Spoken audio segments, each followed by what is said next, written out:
Shalom saudara terkasih dimanapun berada. Berikut kita akan membahas judul tentang hari dan saatnya. Mengapa begitu penting kita mempelajari topik ini? Karena tatkala sering kita ketika ingin mengetahui kapan datangnya Tuhan Yesus, kapan kiamat terjadi, atau bahkan peristiwa-peristiwa sebelum kedatangan Yesus yang kedua kali, ketika kita menyelidikinya, kita mengingat ayat-ayat bahwa hari dan saatnya dan jamnya tidak ada yang tahu. Sehingga kita enggan untuk mengetahui, enggan untuk menyelidiki. Oleh sebab itu, marilah kita berdoa. Allah kami, Bapa di surga, terpujilah Bapa atas rahmat dan cinta kasih sayang Bapa kepada kami. Bimbinglah kami mempelajari firman-Mu, untuk kami mengerti dan melakukan kehendak Bapa. Dalam nama Yesus, amin. Ada perenungan dari kita yang saya ambil dari Maranatha halaman yang ke-10. Demikian dikatakan di sana. Pada waktu kedatangan Kristus yang pertama kali, para imam dan penulis tentang kota kudus, kepada siapa sabda Allah telah dipercayakan, seharusnya mengerti tanda-tanda zaman dan memaklumkan kedatangan Kristus yang dijanjikan. Nubuatan Mika menunjukkan tempat kelahirannya, Daniel mencantumkan waktu kedatangannya. Allah menyerahkan nubuatan-nubuatan ini kepada para pemimpin Yahudi. Tidak ada maaf bagi mereka jika mereka tidak mengetahui dan mengumumkan kepada orang banyak bahwa kedatangan Mesias sudah dekat. Saudara, mari kita menggali ayat-ayat yang mengatakan tentang hari dan saatnya. Dalam Markus pasal 13 ayat 32 dan Matius pasal 24 ayat 36, demikian firman Yesus. Tetapi tentang hari dan saat itu, tidak seorang pun yang tahu. Malaikat-malaikat di surga tidak, dan anak pun tidak, hanya Bapa saja. Kita lanjut di Matius pasal 24 ayat 42. Karena itu berjaga-jagalah, sebab kamu tidak tahu pada hari mana Tuhan mau datang. Dari kedua ayat ini kita melihat bahwa hari dan waktunya atau saatnya kita tidak tahu. Di dalam Kisah Para Rasul pasal 1 ayat yang ke-6 dan ke-7, maka bertanyalah mereka yang berkumpul di situ, Tuhan, maukah engkau pada masa ini memulihkan kerajaan bagi Israel? Jawabnya, engkau tidak perlu mengetahui masa dan waktu yang ditetapkan Bapa sendiri menurut kehendaknya. Apa yang kita tidak perlu ketahui? Yaitu mengetahui masa dan waktu yang ditetapkan Bapa sendiri. Namun tanda tanya di sini, masa dan waktu apa? Mari kita gali lebih dalam. Matius 24 ayat 42. Karena itu berjaga-jagalah, sebab kamu tidak tahu pada hari mana Tuhan mau datang. Di dalam bahasa Inggrisnya dikatakan di sana hour. Ya, ayat ini menunjuk kepada hari atau jam, tidak ada yang tahu. Jadi beberapa ayat yang telah kita baca ini, yang kita tidak tahu adalah jamnya, harinya, tanggalnya, atau bahkan bulannya. Namun, tidak ada dari ayat-ayat itu yang mengatakan bahwa kita tidak boleh mengetahui tahunnya. Sebagaimana Allah memberitahukan minimal tentang tahunnya kepada umat-umatnya dahulu kala, demikianlah di zaman akhir ini. Kenapa Allah tidak memberitahukan hari dan saatnya? Sebab tidak ada orang yang bisa bertobat, bisa berubah dalam hitungan hari. Oleh sebab itu Allah ingin kita bersedia paling tidak dalam jangka hitungan tahun, agar kita boleh diselamatkan, bersedia menghadapi setiap peristiwa yang Allah akan lakukan, terutama untuk menerima pemeteraian.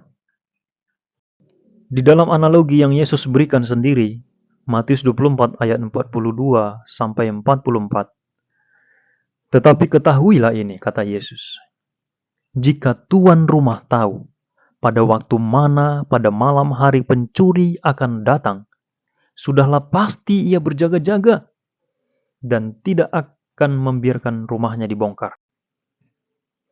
Kapan tuan rumah itu berjaga-jaga?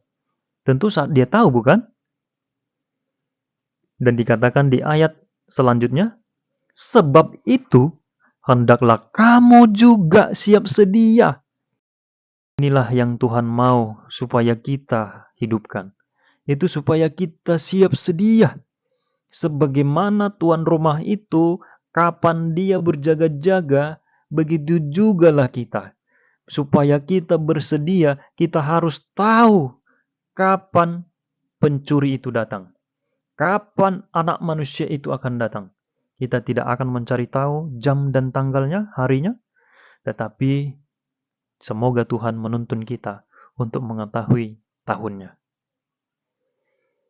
Di dalam buku Alfa dan Omega jilid yang ke-8 halaman 377, Ellen G. White mengutip tentang seorang Dr. Wolf.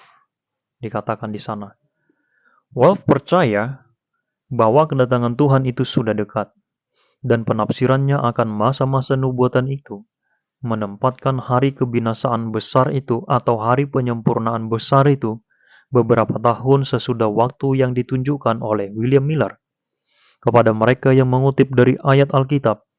Tetapi tentang hari dan saatnya tak seorang pun yang tahu. Bahwa tak seorang pun yang tahu mengenai dekatnya kedatangan itu, Wolf menjawab, apakah Tuhan kita mengatakan bahwa hari dan saatnya itu tidak akan pernah diketahui? Bukankah Ia memberikan kepada kita tanda-tanda zaman, agar kita tahu paling sedikitnya kedatangannya yang sudah mendekat? Sebagaimana seseorang mengetahui bahwa musim panas sudah mendekat, oleh melihat ranting-ranting pohon ara mulai melembut dan mulai bertunas. Matius 24 ayat 32. Apakah kita tidak boleh mengetahui waktunya, sementara Allah sendiri mengajak kita untuk tidak hanya membaca buku Nabi Daniel, tetapi juga mengertinya. Dan dalam buku Daniel itu sendiri dikatakan bahwa firman itu dimateraikan sampai akhir zaman. Memang demikianlah halnya pada zamannya itu. Tidak ada orang yang mengetahuinya. Dan sekalipun akan menyelidikinya sia-sia karena masih dimateraikan. Dan bahwa banyak orang akan menyelidikinya. Istilah Ibraninya untuk mengatakan memperhatikan dan memikirkan mengenai waktu. Dan pengetahuan mengenai waktu itu akan dipertambahkan. Itulah tentang Daniel pasal 12 ayat yang keempat. Di samping itu, Tuhan kita tidak bermaksud dengan mengatakan ini. Apa itu? Yaitu tentang hari dan jamnya tadi ya. Bahwa waktunya yang sudah dekat itu tidak akan diketahui. Tetapi hari dan jam yang tepat tak seorang pun yang tahu. Ia mengatakan bahwa cukup mengetahui dari tanda-tanda zaman untuk mendorong kita bersedia kepada kedatangannya itu, sebagaimana Nuh menyediakan bahtera. Begitu juga Ellen G. White berpendapat di dalam bukunya Alfa dan Omega jilid yang ke-8 halaman 388 sampai 389. Banyak orang yang mengaku mengasihi juru selamat mengatakan bahwa mereka tidak menentang doktrin kedatangan Kristus yang kedua kali. Mereka hanya tidak setuju mengenai waktu yang dipastikan. Tetapi Allah yang Maha Tahu membaca hati mereka. Mereka tidak ingin mendengarkan kedatangan Kristus untuk menghakimi dunia ini dalam kebenaran. Mereka adalah hamba-hamba yang tidak setia. Pekerjaan mereka tidak tahan kepada ujian Allah yang mengetahui segala isi hati. Dan mereka takut bertemu dengan Tuhan mereka. Seperti orang-orang Yahudi pada waktu kedatangan Yesus yang pertama kali, mereka tidak siap sedia menyambut Yesus. Mereka bukan saja menolak untuk mendengar argumentasi sederhana dari Alkitab, tetapi bahkan mengejek mereka yang mencari Tuhan. Setan dengan malaikat-malaikatnya bersukaria dan melemparkan cemoohan ke muka Kristus dan malaikat-malaikatnya yang kudus, bahwa orang yang mengaku umatnya tidak mengasihinya, dan bahwa mereka itu tidak menginginkan kedatangannya. Tak seorang pun yang mengetahui hari atau jamnya adalah argumentasi yang paling sering dikemukakan oleh para penolak iman kedatangan kedua kali itu.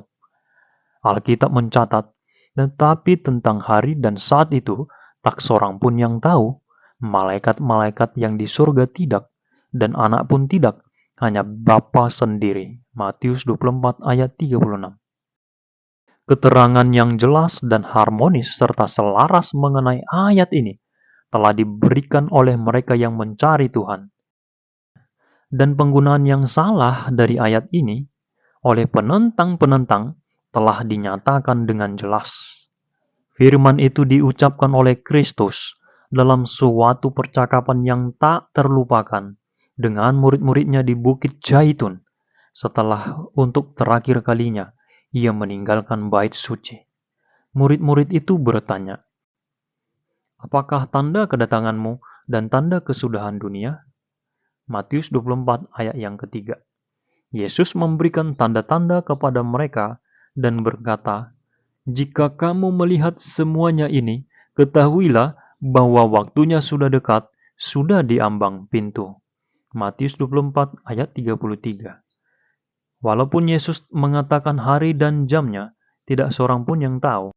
Tetapi di ayat-ayat sebelumnya, dia sudah memberikan tanda-tanda agar para murid-murid, umat-umat Allah, mengetahui bahwa waktunya sudah dekat. Jadi umat Allah harus mengetahui bahwa waktunya sudah dekat. Suatu ucapan juru selamat tidak akan dibuat untuk merusakkan ucapannya yang lain. Walau tak seorang pun yang tahu tentang hari dan saat kedatangannya, kita diajar, kita diharuskan untuk mengetahui kapan kedatangannya itu sudah dekat. Alfa dan Omega jilid 8 halaman 388 sampai 389. Di halaman yang sama, lebih jauh kita diajar bahwa mengabaikan amarannya dan menolak atau tidak mau mengetahui kapan kedatangannya itu akan sama fatalnya kepada kita seperti kepada mereka pada zaman Nuh. Mereka tidak mengetahui kapan air bah itu datang. Dan perumpamaan dalam pasal yang sama mempertentangkan hamba yang setia dengan hamba yang tidak setia, dan memberikan kebinasaan kepada mereka yang berkata dalam hatinya, "Tuhanku tidak datang-datang." Matius 24 ayat 49. Dan Kristus menghargai dan memberi upah kepada mereka yang didapatinya berjaga dan mengajarkan kedatangannya. Dan mereka yang menyangkalnya juga dapat upah. Karena itu berjaga-jagalah, katanya. Berbahagialah hamba yang didapati tuannya melakukan tugasnya itu ketika tuannya itu datang. Karena jikalau engkau tidak berjaga-jaga, aku akan datang seperti pencuri, dan engkau tidak tahu pada waktu manakah aku tiba-tiba datang kepadamu.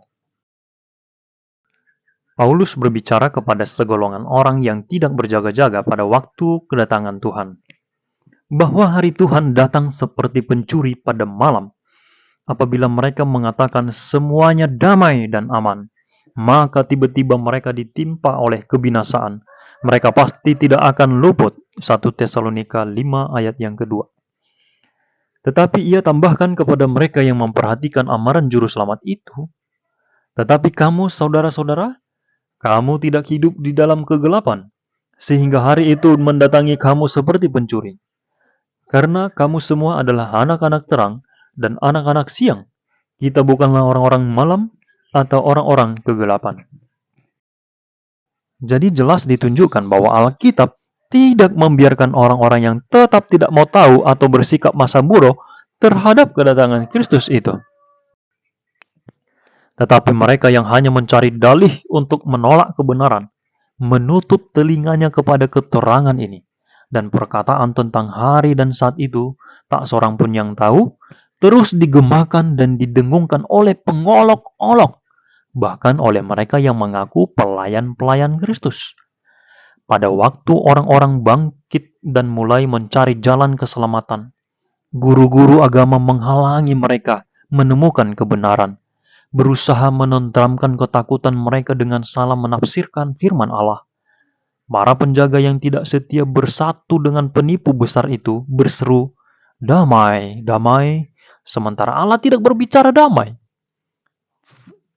Seperti Farisi pada zaman Kristus, banyak yang menolak memasuki kerajaan surga.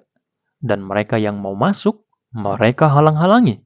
Darah jiwa ini akan dituntut dari tangan mereka.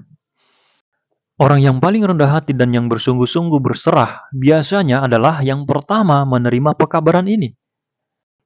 Mereka yang mempelajari sendiri Alkitab itu akan dengan segera dapat melihat sifat yang tidak alkitabiah dari pandangan-pandangan populer nubuatan. Dan di mana orang-orang tidak dikendalikan oleh alim ulama, di mana mereka bisa menyelidiki firman Allah bagi mereka sendiri, maka doktrin itu hanya perlu dibandingkan dengan Alkitab saja untuk menetapkan kemenangan ilahinya. Dalam Alfa dan Omega jilid 8 halaman 389 sampai 390. Tuhan memberkati kita.